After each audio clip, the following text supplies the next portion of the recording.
Hello student, कैसे हैं आप सब। एक बार पुनः सी कोचिंग क्लासेस पर स्वागत है। क्लास 11th केमिस्ट्री में अगला पार्ट लेकर आ चुका हूं। इस वीडियो के माध्यम से प्यारे बच्चों रासायनिक अपक्रिया समझाऊंगा मैं।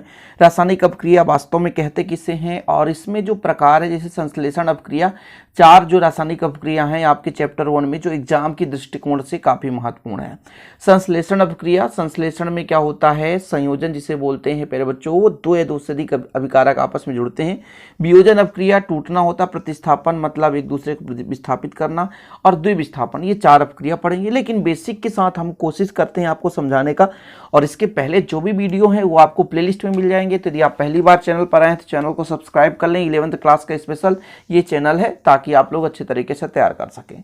चलिए शुरू करते हैं प्यारे बच्चों। रासायनिक अपक्रिया है क्या, जब दो या दो से अधिक पदार्थ परस्पर क्रिया करते हैं तो नए पदार्थ का निर्माण होता है। इसे ही कहते हैं हम रासायनिक अपक्रिया।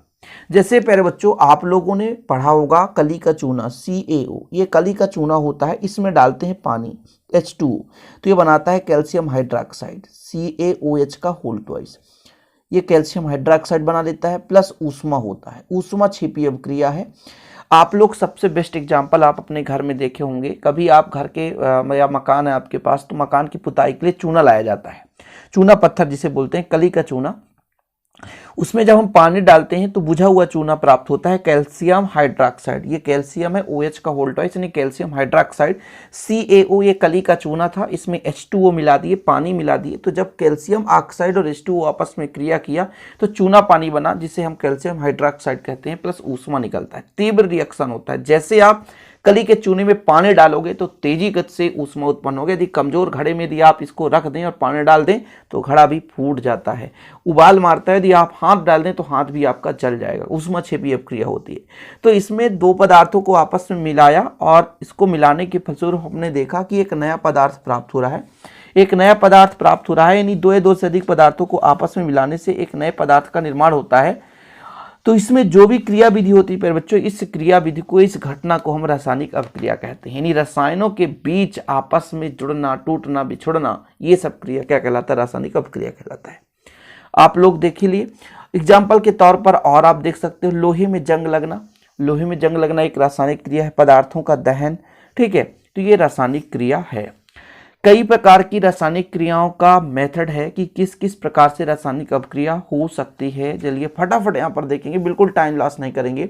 संपर्क से, संपर्क में कैसे प्यारे बच्चों, जैसे आपने लोहा डाल दिया किसी भी खुले स्थान पर, धीरे धीरे क्या होता है कि नमी के संपर्क में कार्बन डाइऑक्साइड, नमी, ऑक्सीजन, जलवाष्प, इनके संपर्क में यहाँ पर जो लोहा होता है उसके चारों एक पतली परत बन जाती है, अवांछनीय परत बन जाती है जो किसी काम का नहीं होता। ये जो परत है उसे क्या बोलते हैं, संक्षारण कहते हैं। लोहे में जंग लगना संक्षारण के अंतर्गत आता है। तो लोहे का जो संक्षारण होता है वो खुला में छोड़ देने से नमी की उपस्थिति में ऑक्सीजन रहता है, अन्य गैसें रहती हैं, इनके प्रेजेंटेशन में इस संपर्क जो आपका लोहा होता है उसके तल में संपर्क होता है, क्रिया हो जाती है। सबसे एग्जाम्पल, सोडियम जल के संपर्क में आने पर रासायनिक क्रिया करता है और हाइड्रोजन गैस प्राप्त होती है। सोडियम को जल में डाल दो तो ऐसे भी जलने लगता है। आप लोग एग्जाम्पल देख सकते हो, आपके प्रैक्टिकल में आपको कराया जाता है कि सोडियम को यदि जल में आप बाल्टी रख लो, है ना, पानी रख लो या कहीं भी थाली में पानी रख लो और सोडियम डाल दो तो उसमें प्यारे बच्चों रासायनिक क्रिया होती है, फलस्वरूप जलने लगता है और हाइड्रोजन गैस निकलती है। तो ये तल में संपर्क होते ही रासायनिक अपक्रिया संपन्न होने लगती है। विलयन द्वारा, विलयन में क्या होता है, दो या दो से अधिक विलयन आपस में मिल जाते हैं और एक नए पदार्थ का निर्माण करते हैं। जैसे सिल्वर नाइट्रेट है AgNO3, सोडियम क्लोराइड NaCl है। यहाँ पे मैं आपको समझाना चाहता हूँ, आपका सिल्वर नाइट्रेट है AgNO3, ठीक है, और दूसरा क्या है सोडियम क्लोराइड NaCl। ये दोनों के दोनों विलयन है और जब संपर्क में आएंगे तो नए उत्पाद बन, देखिएगा ये दो भागों में टूटता है बच्चे लोग, तो इसका प्लस और इसका माइनस, इसका प्लस इसका माइनस, तो ये जो प्लस है वो माइनस के पास जाएगा तो AgCl बनाएगा, और जो आपका इसका प्लस है इसके माइनस बनाएगा तो NaNO3 बनाएगा। तो ये दो विलयन थे और विलयन आपस में क्रिया कर लिए तो फिर एक नए पदार्थ का निर्माण किए। जैसे यहाँ पर देख सकते हैं सिल्वर नाइट्रेट सोडियम क्लोराइड के विलयनों को मिलाने पर सिल्वर क्लोराइड का स्वेद अवच्छेद प्राप्त होता है, जबकि ये दोनों पदार्थ ठोस रूप में आपस में कोई क्रिया नहीं करते, यानी ठोस रूप में क्रिया नहीं होती, विलयन अवस्था में क्रिया होती है। ऊष्मा द्वारा अगला है, जैसे आप खाना पकाते हो भैया तो नीचे से गर्म करते हो, ऊष्मा देते हो। ऐसे कई सारे रासायनिक अपक्रियाएं होती हैं कि जैसे हमारे पास है कैल्शियम कार्बोनेट, CaCO3 है ना, संगमरमर जिसका बनता है प्यारे बच्चों, इसको जब तक हम गर्म नहीं करेंगे तब तक ये टूटेगा नहीं।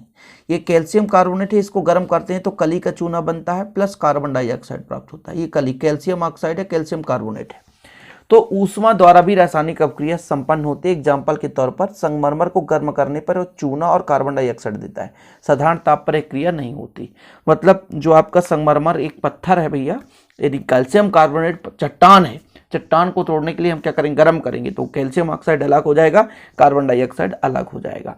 सूर्य के प्रकाश की उपस्थिति में, जैसे पेड़ पौधों में रासायनिक क्रिया संपन्न होती है तो ये सूर्य के प्रकाश की उपस्थिति में संपन्न होती है। तो जो रासायनिक अपक्रिया संपन्न होती है सूर्य के प्रकाश की उपस्थिति में भी संपन्न हो जाती है। सबसे अच्छा प्यारे बच्चों एग्जाम्पल जो आपका है पेड़ पौधों में जो रासायनिक अपक्रिया संपन्न होती है। ठीक, विद्युत धारा प्रवाहित कर दे। आप रासायनिक सेल पढ़ोगे, विद्युत रासायनिक सेल पढ़ोगे, हाइड्रोजन का इलेक्ट्रोड विभव पढ़ोगे, तो विभिन्न प्रकार के ऐसे सेल होंगे जिनमें विद्युत धारा प्रवाहित करने से उनके बीच रासायनिक क्रिया संपन्न होती है।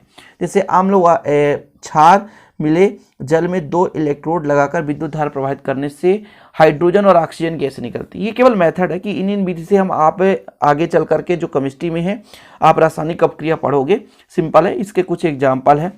आघात या चोट द्वारा, बारूद पर हथौड़े से आघात करने पर विस्फोट पर एक रासायनिक क्रिया होने लगती है। आपको पता है ना, जैसे आप छोटे छोटे बच्चे, आपका दिवाली का दिन आता है प्यारे बच्चों, तो पटाखों को फोड़ते हैं जब, या छोटे छोटे आप देखे होंगे बंदूक जैसा रहता है, उसमें छोटी छोटी टिकिया जिसे बोलते हैं लगा दिया जाता है और थोड़ा सा धक्का बचता है तो फूट जाता है। फूटने का कारण क्या है, रासायनिक क्रिया।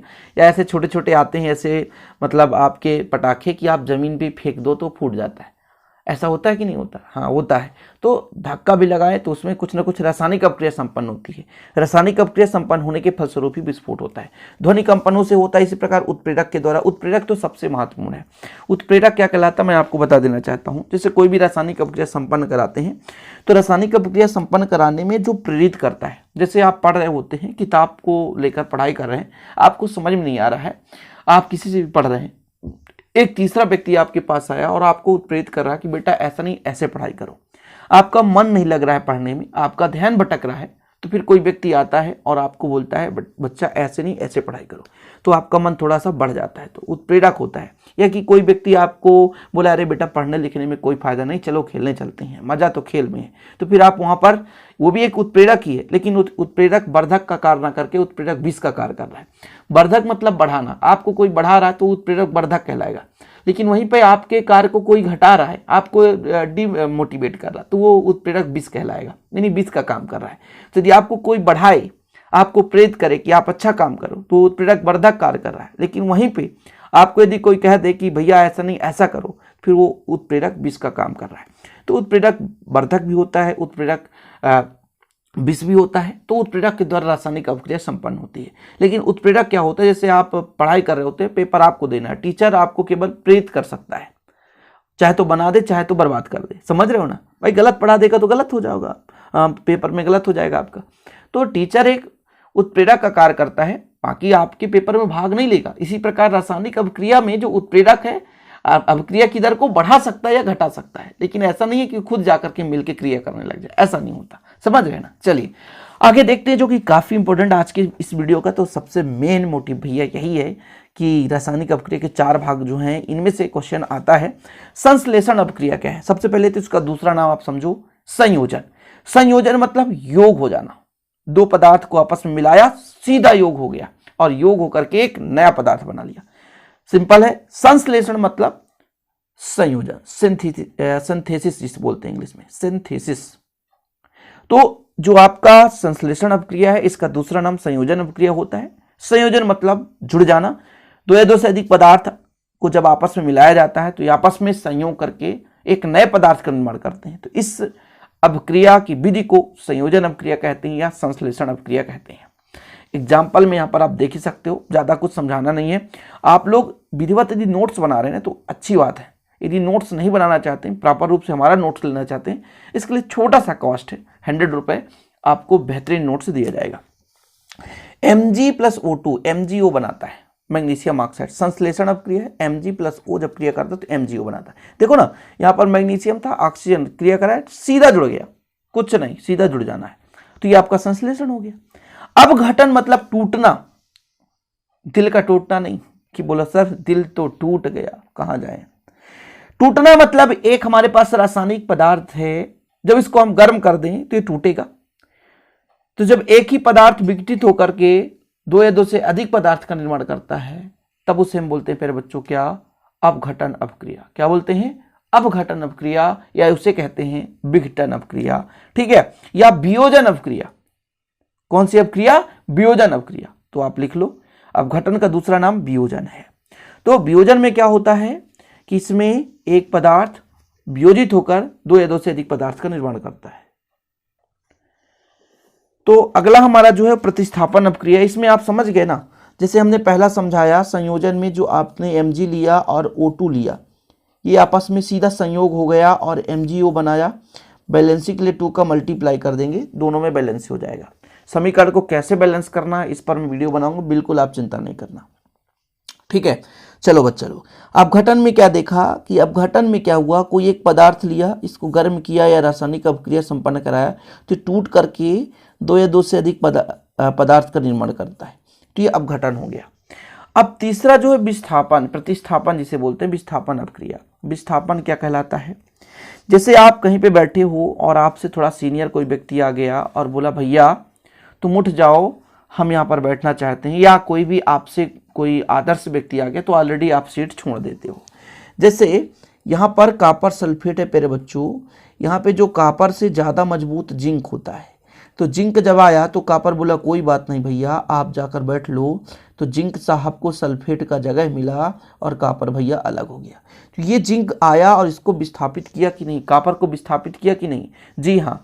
तो भैया यहाँ पर विस्थापित किया, इसलिए आपका क्या हो गया, विस्थापन अपक्रिया। तो इस अपक्रिया में कोई तत्व दूसरे यौगिक के किसी तत्व को हटाकर अपना स्थान स्वयं बना लेते हैं। बताए ना, जैसे आप कहीं कार्यक्रम हो रहा है, आप वहां पर बैठे, मान लीजिए माननीय विधायक साहब आ गए, तो फिर आपको क्या करना पड़ेगा, उठना पड़ेगा और वहां पर स्थान देना पड़ेगा।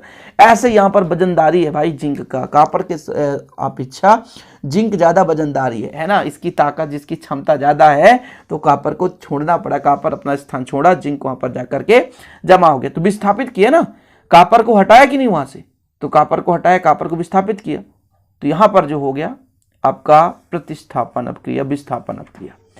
उभय अपघटन मतलब द्विविस्थापन कहलाता है। उभय अपघटन द्विविस्थापन, इसमें क्या होता है, जैसे यहाँ पर जिंक ने कॉपर को विस्थापित कर दिया, लेकिन कॉपर बेचारा अकेला था, लेकिन इसमें ऐसा नहीं होगा।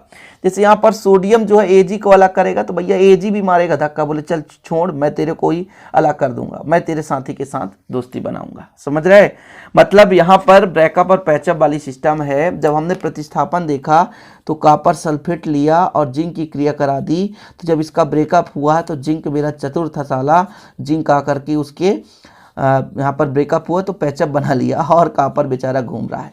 लेकिन जो आपका द्विविस्थापन में क्या होगा, AgNO3, यहाँ पे दो युगल थे, Ag आपका NaCl है, सॉरी NaCl है, इसको आप NaCl बनाओ, तो इन दोनों के बीच ब्रेकअप होता है। अब दोनों के बीच ब्रेकअप होता है, ये पॉजिटिव बॉय है, निगेटिव गर्ल्स, ये पॉजिटिव बॉय निगेटिव, तो इनमें क्या होगा, ये पॉजिटिव जो है इससे पैचअप बनाएगा तो AgCl बना लेगा, और जो आपका ये पॉजिटिव निगेटिव NaNO3 बना, मतलब द्विविस्थापन, ये भी विस्थापित कर रहा है, ये भी विस्थापित कर रहा है। बोले कोई बात नहीं, दोनों का काम सेटल होगा भाई, चलो कोई बात नहीं, ये चीज होता है।